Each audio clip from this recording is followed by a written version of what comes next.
Eli drives the lane, lays it up, gets smacked, is fouled, and the ball goes in. Yes, and it counts. Isn't life a lot like that?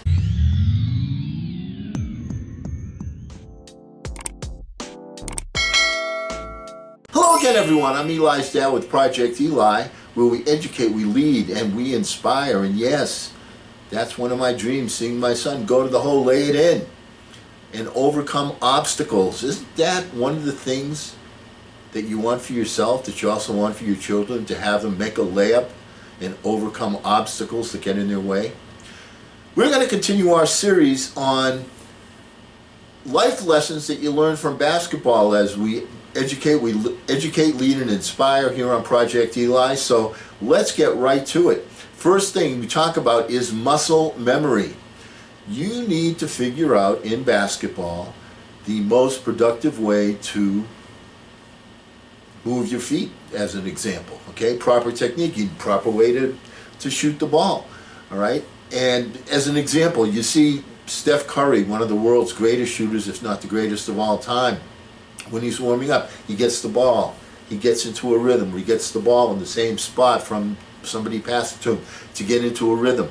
That's what muscle memory is. It gets you into the right rhythm. Same thing is true in life. You need to get into the right rhythm. It's the proper technique, and it's making the proper technique something that you own, something that you first have to think about, and then it becomes a natural act. And you do that from muscle memory, and that works both physically and, most importantly, it works mentally. So get your technique, get your system down so that it's muscle memory, and it's productive muscle memory. There's also negative muscle memory. If the first thing you're doing is going to social media every day and letting that affect your attitude, that's negative muscle memory, isn't it? So let's focus on positive muscle memory. Putting together puzzle pieces. All right, in a basketball game, as a basketball player, the first thing you have to do is get into the triple threat position. All right, so you're on balance, you receive the ball, and there's three things you can do. You can dribble, you can pass, you can shoot. And when you get into that position, then you're looking at the whole floor and you see which of those three is the one that you want to do. And it all depends upon where the opponents are spaced in relation to the people on your team. You got to put those puzzle pieces together. Everything in life is like that. You get a little piece here, a little piece there, and the key thing is, Eli and everybody else, is that you will get, when you have a burning desire, you will get intuitive thoughts, you'll get mind flashes, you'll have circumstances that you couldn't predict or plan, that the universal partner will help you with when you have that burning desire. But if you don't capture those puzzle pieces, you can't put the pieces of the puzzle together. So capture all the puzzle pieces, and then when you put it all together, you've solved your issue. Specialization. You know, at the end of a quarter or at the end of a game, let's say, and we have the ball, and I can insert a guy that's a good shooter. I don't have to worry that the guy has to rebound. I don't have to worry that the guy has to play defense. All I have to worry about is, this is a guy that's a good shooter, let me get him into the game. Specialization. Sometimes you need somebody that's a really, really good defender. The other team has an outstanding offensive player. Somebody that necessarily wouldn't see the same amount of game time now becomes a bigger piece in the on the chessboard because he is a better defender. So it varies from person to person. It's a good idea to specialize in at least one or two different areas, because that is what will separate you from the crowd and increase your usefulness. You've heard the saying, jack of all trades, master of none. People that make the most money, people that make the most contributions are the ones that are able to specialize in a certain field of endeavor. Next one, recognizing advantages and striking quickly. Perhaps the most famous basketball coach, certainly at the collegiate level, of all times is a gentleman named John Wooden, also known as the Wizard of Westwood. He was the coach of UCLA. And Wooden had a mantra which was, be quick, but don't hurry. What does that mean? That means get yourself into position, get everything all set up, and then when the timing is right, act surgically and act quickly and explode to the ball, explode to the basket. That was the mantra. Don't hurry, but be quick. Respond very quickly. Opportunities come and go, and if you don't take advantage of them at the right time, you're not going to score the ball. It's that simple. You have to hit the guy when he's open, because if you don't hit him in that fraction of a second when he's open, he's not open anymore. The window closes. The same thing happens in life. So you have to be prepared and ready to strike surgically at a moment's notice when your opportunity presents itself. Which brings us to coaching. My goodness, leadership is everything. At the end of the game, there's like 10 seconds left. We call a timeout. We have the ball. All of these kids that you can't get them to shut their mouths for 2 seconds, in the course of normal life, when you're at the end of the game, they're looking for leadership. They're sitting on the bench like, all right, coach, what do we do now? People crave leadership. That's true in basketball. That's true in life. And so one of the things that's critically important for you if you want to accelerate your process is to find a coach, a mentor that has done what it is you want to do, and that way you can model what he does or what he or she teaches you to do and eliminate the things that they've already tried. Remember, when you talk about experience, what is experience? Experience is making good judgments. How do you make good judgments? Because you made bad judgments and you found things out. That's what a mentor will do for you. How do you find a mentor? I've had 4 or 5 different mentors in my lifetime. The way that I attracted each one, and didn't even do it on purpose, is by performing a particular function at a very high, excellent level. When they see that, they say to themselves, this is a person that is worthy of me investing my time. I will invest time with them to help them. And there's feedback. What does the mentee give to the mentor? Some juice, some excitement. You visualize this person becoming something great. And you take them from, just clay, and you mold them into a refined statue.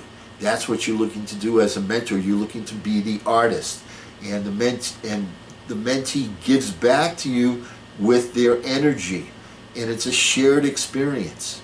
So one of the things that you, as somebody learning, somebody starting out, try and find yourself a mentor. And once again, the way that you attract the attention of a mentor isn't going up and saying, hey, I need some help, you ready to help me? Is by doing something where the mentor will say, this person is worthy of my time and effort. Envisioning, innovating. Okay, Eli, let's talk basketball. When we first started going to the Y and playing ball together a little bit, you would always show me, I do this move and that move and so on and so forth. And I said, Eli, would you like to learn a new move? You said, yeah, teach me a new move, Dad. Okay, and I taught you the spin move. You take the ball and you spin around, all right? And that's something that, now, if you want to achieve something, if you want to achieve a new move, okay, whether it's in basketball or in life, the first thing you have to do is to envision it. You had not seen the spin move. You had not seen how it was done. Now, you can envision something either on your own, or you can steal somebody else's vision. It doesn't have to be your own vision. But when you in order to advance to the next level, then you have to do something that other people typically are not doing. You have to be skillful in that particular area. And before you can become skillful on that particular venue, you have to envision that and see yourself doing it. So, and understand that there's going to be trial and error. And especially at the beginning, it's going to be mostly error. And you improve a little bit, a little bit, a little bit, until finally you get it down and you smooth, and it becomes muscle memory. There's that term again. And you don't even have to think about it because you've done it so many times. Same thing is true in the wonderful world of life.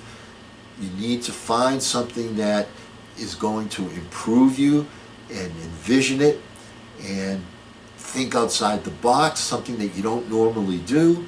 And once again, that idea can either come from you, or it can come from somebody that you work with, or somebody that inspires you. There is, you don't have to be the originator of the idea, but you must envision it in order to be innovative. Overcoming bad calls.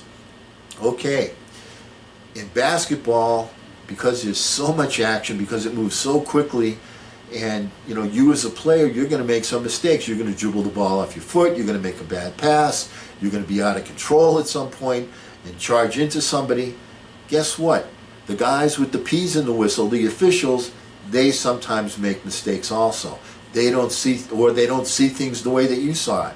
Right? You thought it was a charge, and they called it a block, or they said it was a foul, and you said, "Oh, I got all ball."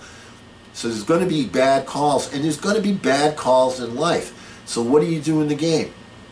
You pick yourself up and you say, "Next," and you move forward. Guess what? You do the exact same thing in life.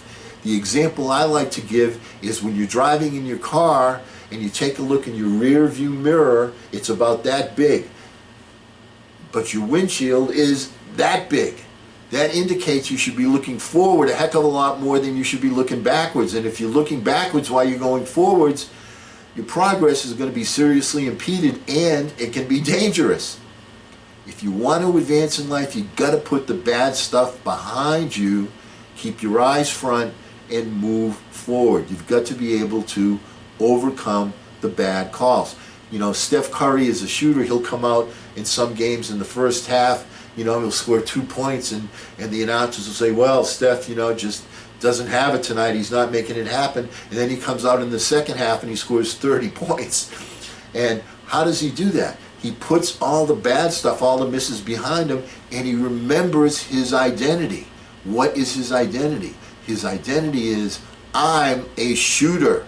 That's who I am. There's going to be times when the ball doesn't go in the basket.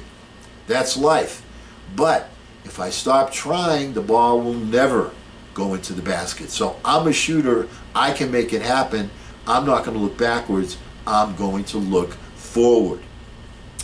And the last one I want to talk about today is overtime.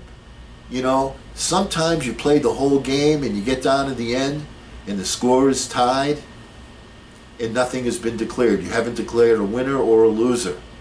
Guess what? The same thing happens in life. You have to be willing to put in that overtime. That's one of the differences between a 95%er and a 5%er. The 95%ers, people that are unsuccessful for the most part, have a salary mentality. They're focused on the clock. They work according to time. The people in the 5% group, the people that are the ones that are the doers, are the ones that focus on getting results. That's where your focus has got to be. And sometimes, in order to do that, you have to work overtime. That's true in basketball, that's true in life. And it's true on the business side of the balance sheet, it's true on the personal side of the balance sheet, and it's true on the spiritual side of the balance sheet. So sometimes you have to give a little bit more than the time that you had originally allotted to perform that particular task. So remember, be a results-oriented person and not a person that dictates everything by the amount of time. Does that make some sense? These are some basketball life lessons. Get excited. And because we never end a meeting on a philosophical note, Let's get out there and take charge. I'm Eli's dad.